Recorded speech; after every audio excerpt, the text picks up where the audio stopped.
welcome back. We are the Political Insiders in the biggest week so far of the campaign with Thursday night's debate right here on Fox News Channel. I'm John LeBoutillier with Pat Caddell, Doug Schoen. Guys, the Republican race is coming to a huge point of demarcation on Thursday night with two debates at 5 o'clock, the early version, right? And the main deal at 9 o'clock. And everyone's wondering, what does Donald Trump do? He's never been in a debate. Does he rip everybody apart? Is he Mr. Nice Guy? Pat, what are your thoughts on what's in Trump's Well, first of all, head? let's understand, despite all the hype, this debate means a limited amount. It might help someone, it may hurt someone, but we are months and months away from a process. What will it mean for Donald Trump? But Donald Trump, it's his opportunity to prove that he can be a serious presidential. Is he? But response, we're going to find out. I think he's a serious man, but he needs to. We will see how he conveys himself. He is going to be. The stage is set because he's the front runner. He gets to be exactly in the middle, surrounded by Walker and Bush. You are not part of the Trump campaign. Is that correct? That is correct. Are you mind melding with Trump? No. Are you? You're not either. I am don't- certainly. Are you with the not. Hillary camp? No, I'm not. Okay, in good. any So camp. none of us are But with here's anybody. my question, Pat. If Donald Trump calls, what would you tell him? What I would tell him is to cool it. He is so far ahead right now, and he needs to reassure people that, yes, I like what he's doing, but he can't be president. So, you know, it would be helpful if he had some substance. You know what would be Well, really let me tell you helpful? If he had dropped a program today or tomorrow. He is doing it Thursday morning. He wrote a book in 2011. I just heard this morning. Had a book came out in 2011. It's being reissued Thursday morning. And it has positions in it. So Oh I my bet God, you I know he's that. going to say, oh, well, as in my book, and don't forget to buy my book. He's a great salesman. I think he will have some That flesh book on the has got bone. some problems, frankly. Well, maybe. I think so. And- But anyway, let me just say, look, but look at who we're not talking about. Anybody A field else. of governors and senators and executives. Can we and- put the poll up while Pat and Doug and I are talking, please? We need to go over these numbers. Look, Keep it up there, look. please, for a sec.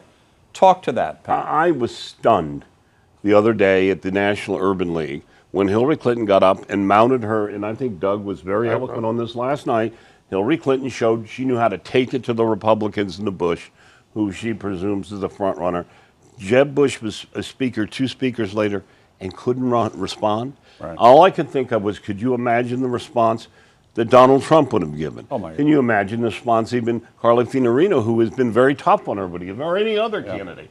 This not being able to be quick It's is the second example of it, the first being when he was asked if he Yep, supported you're right. his brother's invasion of Iraq, and as Trump laughingly says, it took him 5 days to arrive at an answer.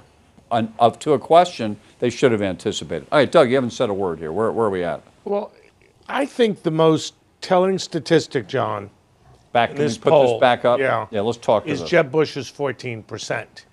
And given his near universal name recognition, the $110 million he's raised, the near universal media attention his candidacy has garnered, the fact that he is at 14, having gone down in the Journal poll, I think from 22, and being in the mid-teens in virtually every poll, suggests what I believe is his ongoing weakness. Now, he can get the nomination, that's for sure. But I'd be curious, John, your view and Pat's view as to what the significance of the Bush numbers are. I think the fact is there's a built-in anti-Bush feeling in the country and even in the GOP. They want someone new, and they're looking. That's why Walker's ahead of him all the time.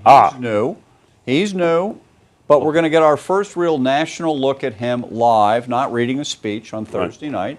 And there are rumors, Pat, that, and I'm just saying they're rumors, that Scott Walker's not the swiftest bulb in the lamp. You Look, know what I he mean? is- And we're going to find out. well, we'll find out. He was unflappable during the 3 campaigns he had within did great. 18 months in Wisconsin. He's That strong. was tough. Wisconsin, But not that the is- United I States. understand. We're going to see how he stands up on a national stage. Okay. But his running second is significant. Right. All right. Now, we're going to be a lot more on this. Obviously, you're all going to watch the debate, both debates, on Fox News Channel on Thursday night. But Political Insiders has a special treat for our wonderful fans and audience. We will be on Saturday night, Doug, with Julie Banderas, 7 to 8. Somewhere in there, we'll be on Saturday, and our regular gig, Sunday night, 7:30 with Harris Faulkner. So for Pat Caddell, Doug Schoen, I'm John LeBoutillier.